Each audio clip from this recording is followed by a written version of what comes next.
What the am I, huh? What the is this? Joe, I need you to listen. I don't want to listen. Last quarter's productivity dropped while your use of personal time tripled. Department's overall performance declined. When your performance drops, your department number lowers. When your division output drops, the company performance declines, as does the stock. Avant-garde formulations harness the potency of groundbreaking science. Introducing Mallard Financial. With Mallard Financial, you never have to worry about human mistakes affecting your wealth. The story begins with a man named Joe, who worked as a manager at a company. One morning, when Joe opened his eyes, he realized he was locked inside a building that looked exactly like a prison. He had no idea how he got there. All around him were tall concrete walls, a heavy iron gate in front, and a massive stone wheel placed in the center of the room. Terrified, Joe started shouting for help. That's when a prisoner in the next room warned him to stay quiet. You can hear me?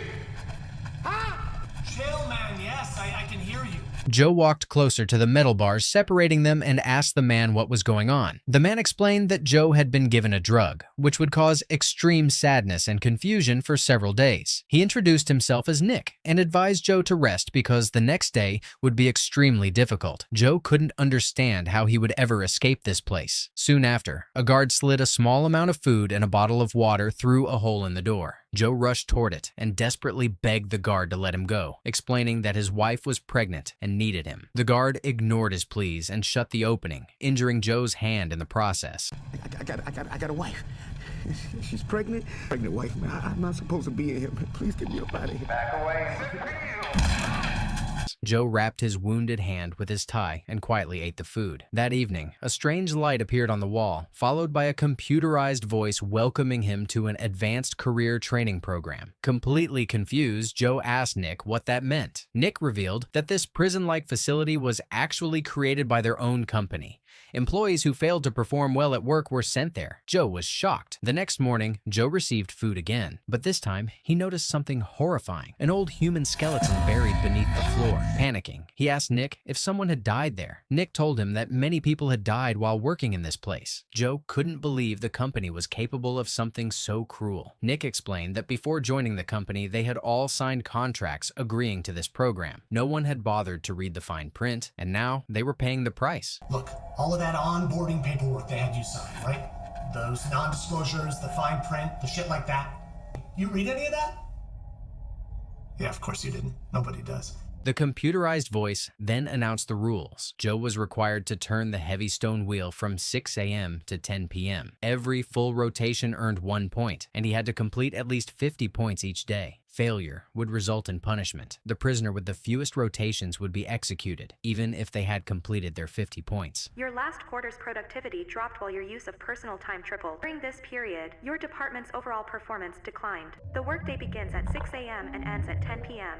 Every day you are required to meet your specified goal. Failure to meet your daily quota will result in a punishment. Your quota is your minimum target. Regardless of the quota, at the end of each day, the employee with the fewest points will be terminated. Joe begged once again to be sent home, but Nick told him it was useless. With no other choice, Joe began working. Turning the stone wheel was incredibly exhausting, but Joe pushed himself with everything he had. By the end of the day, he had completed 100 rotations. Completely drained, he fell asleep, only to be awakened by the screams of another prisoner being executed. The next morning, as Joe ate while talking to Nick, Nick learned that Joe had completed 100 rotations the day before. Nick warned him not to overwork himself, explaining that the company would only demand more and more from him. But Joe believed that working harder would help him get out faster so he could reunite with his pregnant wife. Okay, and look, I just go harder. Yeah, but no, if you go too hard, they're gonna expect that all the time. That's the whole game. As Joe continued working, memories from his past surfaced. He remembered the day he surprised his wife, Kate, with a new house and how happy she had been. The next day, Kate asked Joe to take time off work to visit the doctor with her, but Joe hesitated. This made her deeply sad because Joe always prioritized his job over his family. Suddenly, an alarm sounded. Joe realized he had completed 150 rotations that day. A guard summoned him to the door and ordered him to remove his clothes. Joe panicked, thinking he was about to be killed. He begged for mercy, but the guard didn't listen. The door opened, and Joe was taken to a pool. Only then did he realize he had been brought there simply to bathe. Days passed like this. Joe kept working tirelessly under the scorching sun. Because of the intense heat, he drank more water, and soon his bottle was empty. When he asked the guard for more water, Nick explained that they were only given enough water to stay alive, nothing more. Despite his exhaustion, Joe continued working. Suddenly, he remembered the promise he had made to Kate, that no matter what, he would somehow pay the hospital bills.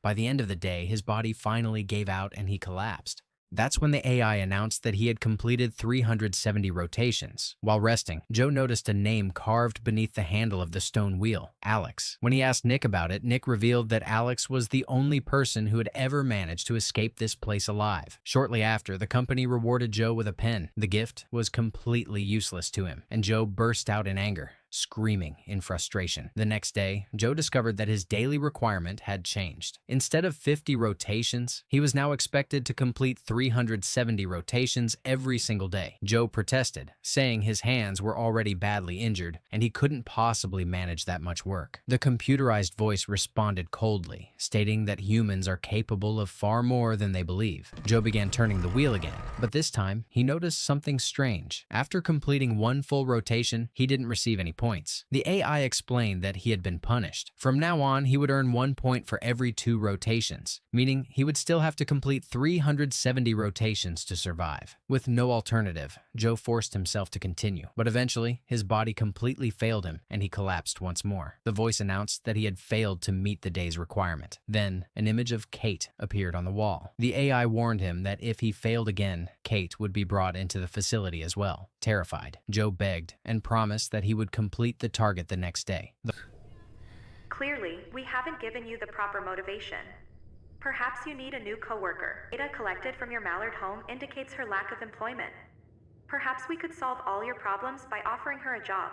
Here. No. I'll do better. The following morning, Joe wrapped the handle with his coat to reduce the pain in his wounded hands and pushed himself with everything he had. As time passed, his mind began playing strange tricks on him. He imagined seeing himself laughing at his own suffering. Still, Joe ignored it and kept going. Just moments before 10 p.m., he finally completed the required rotations. Completely drained, Joe collapsed into sleep. The next morning, the AI rewarded him by showing a video of his wife and unborn child. Joe's eyes filled with tears as he realized how far away he was from the people he loved most. Later, Joe asked Nick how Alex had managed to escape. At first, Nick hesitated, but when he learned about Joe's unborn child, he decided to help him. Nick told Joe to inspect the area behind one of the pillars where the cameras couldn't see. Joe checked the spot and discovered a hollow space. Using the pen he had been given, he began secretly digging into it whenever he had free time. Day after day, he widened the hole. Eventually, it became large enough for him to crawl through. Joe entered the opening, convinced it would lead to freedom. But before he could go any further, a guard discovered him and brutally beat him. When Joe regained consciousness, he saw that the hole had been completely sealed again. As punishment, his daily target was increased to 1,000 rotations. Nick had helped Joe, and for that reason, he was punished as well. His legs were cut off. He was left in unbearable pain and completely unable to work. Hey, you okay? I can't stand, man! They broke my fucking leg! Look, I'm sorry, man. I can't do a fucking 1,000, man. I can't even do one.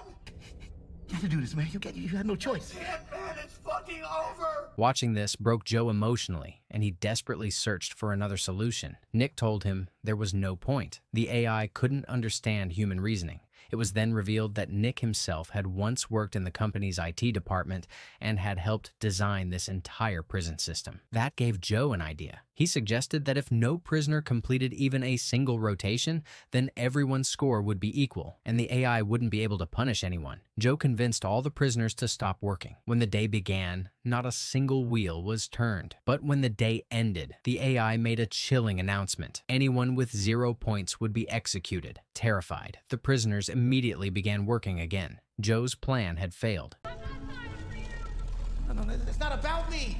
Huh? We gotta stick together. Stop! Please don't do this. Don't let them win. Nick urged Joe to start turning the wheel, warning him that he would be killed otherwise. In the final moments before time ran out, Joe managed to complete one rotation, saving himself, but his heart sank with guilt. Nick, now without legs, couldn't complete even a single rotation, and Joe knew exactly what that meant. That night, Nick finally revealed the truth. He told Joe that his real name was not Nick, but Alex. He explained that he had once tried to escape through the hole in the wall as well, but the guards caught him and transferred him to another room. He admitted that he had hidden this truth on purpose, hoping that maybe this time, someone else would succeed where he had failed. In the end, the two said goodbye to each other, knowing it might be their last conversation. Joe lay down to sleep, but soon after, he heard Alex's agonizing screams echoing through the facility as he was being executed. The next day, the AI showed Joe another video. This time, it was Kate again, and her son had now started walking. Seeing this shattered Joe, he realized just how long he had been trapped. Rage consumed him, and he began cursing the company out loud. The computerized voice immediately responded, stating that such behavior would not be tolerated. Joe was sentenced to death by hanging. Soon after, several company officials arrived with guards. But there is nothing I love more than a termination. Preparing a lethal injection. One of the guards began insulting Joe's wife and unborn child. That was the final trigger. Joe snapped and attacked the guard brutally, beating him without mercy. The AI then announced that the guard had failed to perform his duties and declared that if Joe killed the guard, he would be allowed to advance to the next stage. Hearing this, Joe stopped immediately. He shouted that he was not a monster. The company wanted to turn him into an animal, but he refused to become one. At that exact moment, Joe suddenly returned to reality. He found himself sitting in his office chair at work. Everything he had experienced was part of a highly advanced virtual program. All participants had been connected to machines that simulated the entire ordeal. His HR manager, who looked exactly like the guard from the simulation, explained that although it felt like months had passed, only 1 hour had actually gone by. His son had not been born yet, and everything was exactly as it had been before. The HR manager revealed that through this experiment, the company had determined why Joe had never received a promotion.